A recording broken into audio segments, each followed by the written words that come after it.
don't think I've spoken today, so let's just... Oh my. Julia Quinn, Edwina, Kate. My name's Ashley-Nicole. Hi guys, welcome or welcome back to my channel. My name's Ashley-Nicole. Sometimes I vlog, sometimes I talk about film, and today I'm going to be talking about the second season of Bridgerton. So I recently finished watching the second season of Bridgerton for the fourth time, and I decided that I just need to make a video about it. I need to talk about it because there is a lot to talk about. I also read the book as well, but we'll get more into that later. I'm sure if you clicked on this video, you know what Bridgerton is, but just in case you don't, Bridgerton is a Regency drama based on a series of books written by Julia Quinn that focuses on the Bridgerton family, which consists of 8 siblings, and each book and then each season of the show basically focuses on one sibling finding love. The showrunner, Chris Van Dusen, describes the show as a reimagined world because we are in 19th century London where race doesn't play into who can be considered royalty, even though in season 1 the Duke's father was still like a walking stereotype, but that's neither here nor there. We're talking about season 2 today, so I will talk about what I liked about the show, what I didn't like about the show, then I'll talk about the book, and then the last section, Chris Van Dusen, that's for you because we need to talk. So first off, what I loved in season 2, our mains, our leads, are Kate and Anthony, Jonathan Bailey, and Simone Ashley were beautiful on screen together. Their chemistry was so good, and I just felt like they did so much with so little in a way, because I did go back and watch season 1 after season 2. I never finished season 1 when it came out. And just seeing how much Daphne and Simon got to interact, and then like watching season 2 after that again and being like, damn, like they really did not have that many scenes together, I feel like, but they really made it count. Their chemistry was beautiful. I love their banter. I love the dance scenes. Personally, I'm a first dance stan over their final dance. That's just me. I know the second one has the eyes and everything, but I just love the first one. I don't think there's been a time that I've rewatched the show and haven't rewinded Anthony's leg sweep. It's just so good. Next thing that I loved about the show, Kate and Edwina looked gorgeous, just so beautiful and glowing. Their skin, their makeup, it was so blushy, it was just extraordinary. And I didn't know this, but in the first season too, they only use Pat McGrath makeup on set, which I think is so lovely that the #1 show on Netflix only uses a Black-owned makeup brand on set.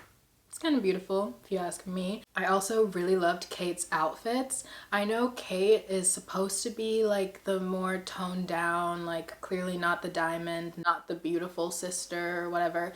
She looked gorgeous. I loved her outfits. I specifically loved her jewel tones, that when she would be in her like deep purple or like in her blue. I also really liked when her and Anthony's wardrobe would kind of like complement each other at times. I know the Bridgerton men typically wear dark blue or black at most times, but there were 2 scenes where Anthony wears this like beautiful dark purple coat, and that's in the B scene when, you know, I'm unharmed.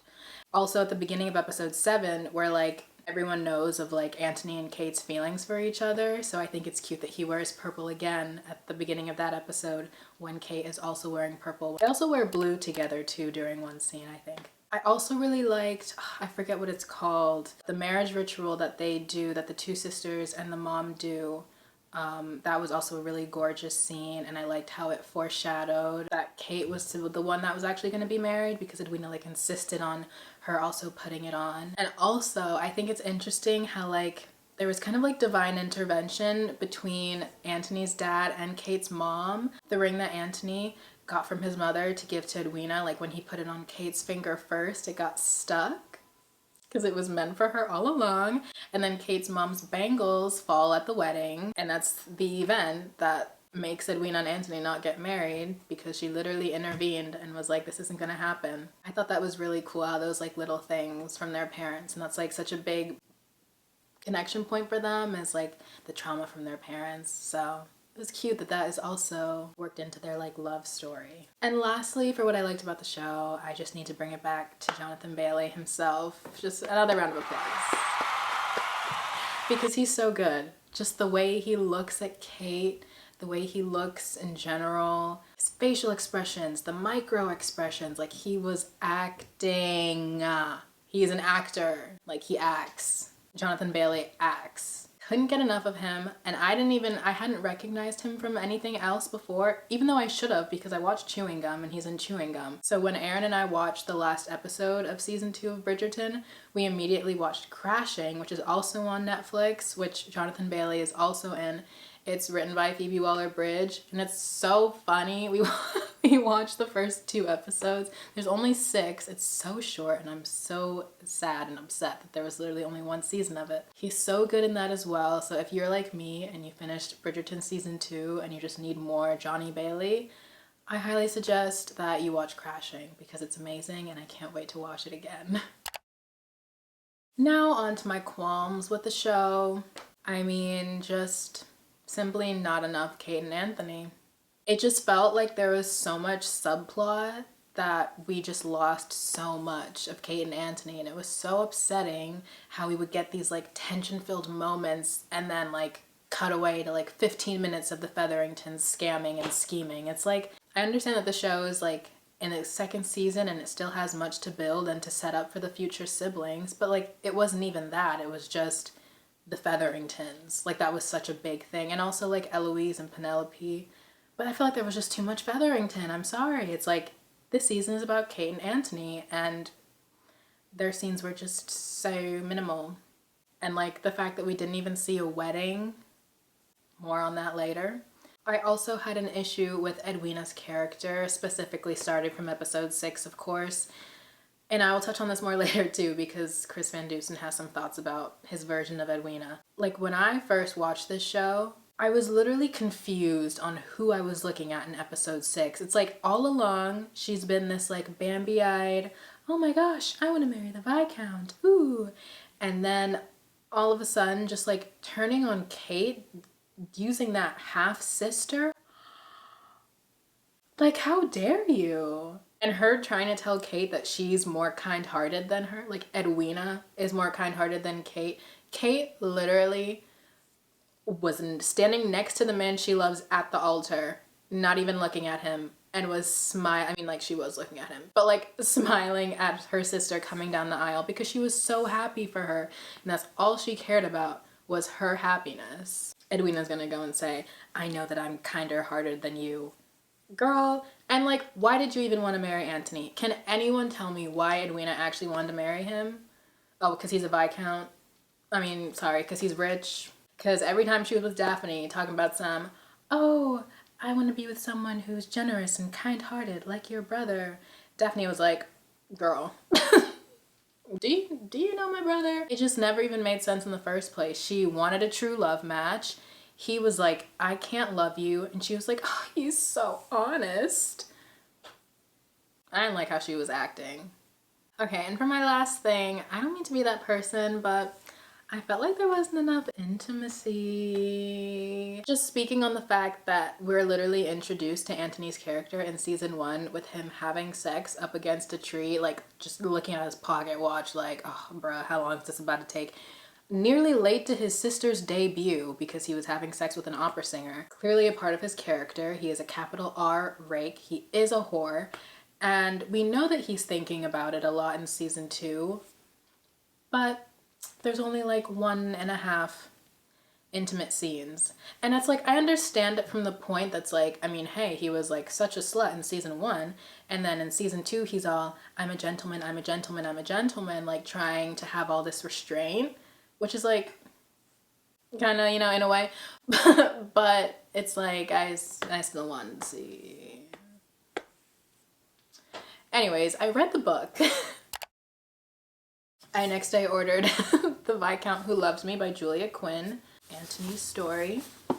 It is 400, because this is the version that includes the 2 epilogues. I think all the books usually come with 1 epilogue, but then there was like a 9th book that was about Violet and then had each of the children's 2nd epilogues, but then they re-released the books and put the 2nd epilogues in the corresponding book. So this has 2 epilogues. Sorry, making the total page count. These gloves make things very difficult for me. 451, sorry, I was just 451 pages. and I read it in 3 days, and guys, I'm the worst reader, I swear. Guys, I'm the worst reader. I just couldn't put it down. As soon as they meet, which is in like chapter 3, it's just Kate and Anthony the whole time. It's all about them, which is like what I wanted from the show, but of course didn't get. So it was very lovely reading the book.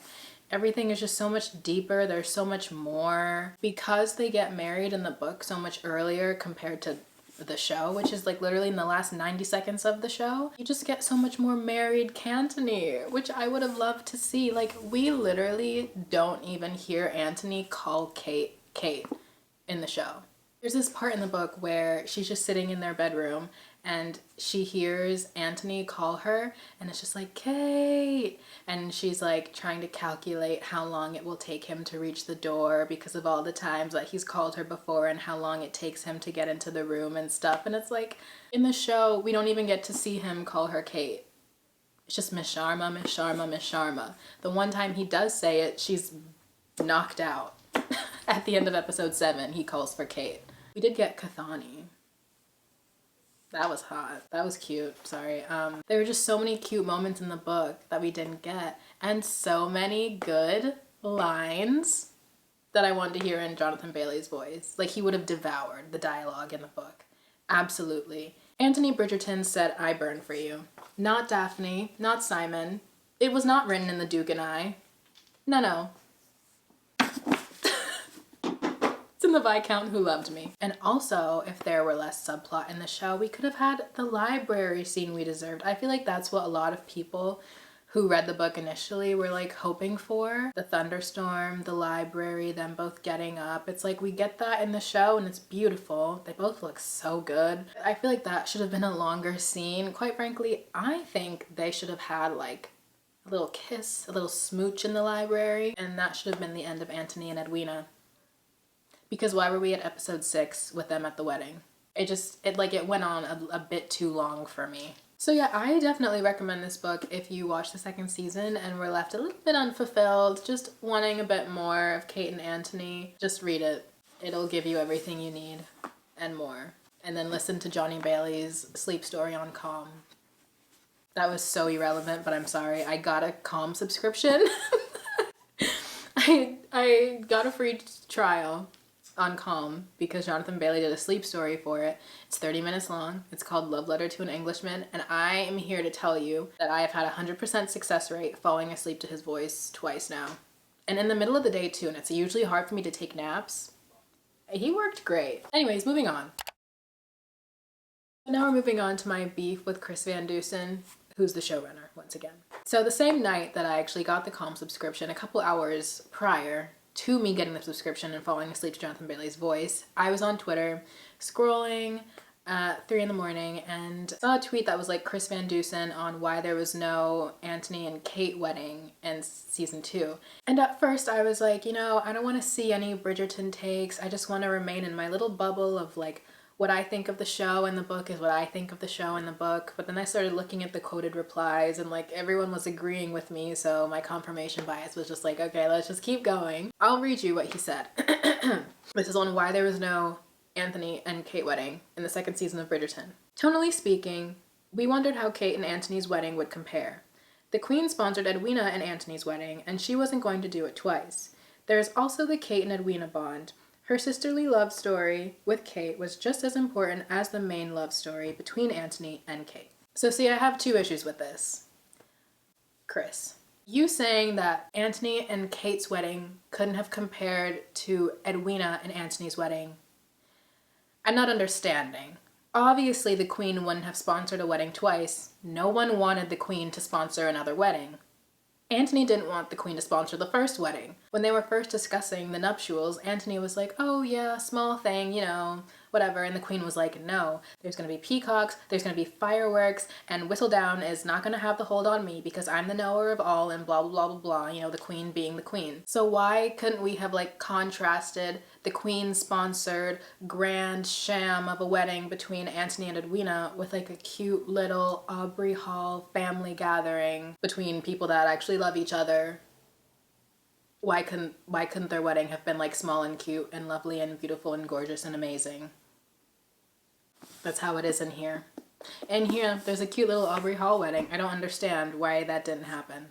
He also made a comment on how Edwina in the show is more fleshed out in the book, and that while she forgave her sister, she would not have attended her wedding. See, now to this, Chris, I have to say, her sisterly love story with Kate was just as important as the main love story between Anthony and Kate. So, if the sisterly love story was just as important, why wouldn't you make sure that you close the sisterly love arc and it ends with Edwina wanting to be at her sister's wedding? Because also, could you imagine Kate being okay with Edwina not being at her wedding? You claimed you fleshed out Edwina so much, yet you're leaving the sisters, like, at a bad place at the end of the season, essentially. It's not giving sisterly love to me, Chris. It's just not.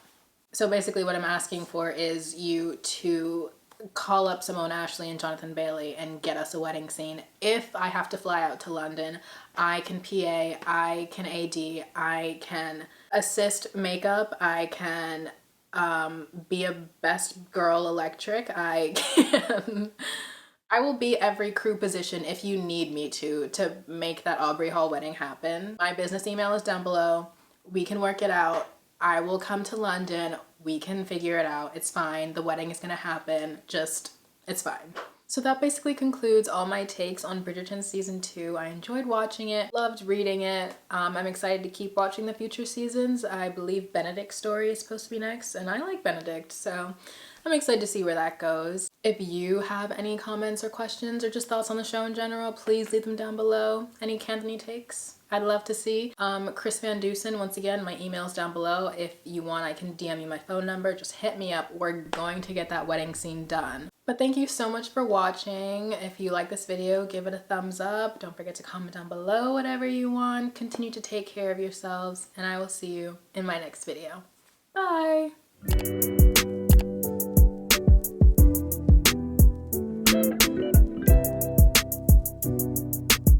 Also, look at my bee. Isn't she so cute? Isn't she so slay?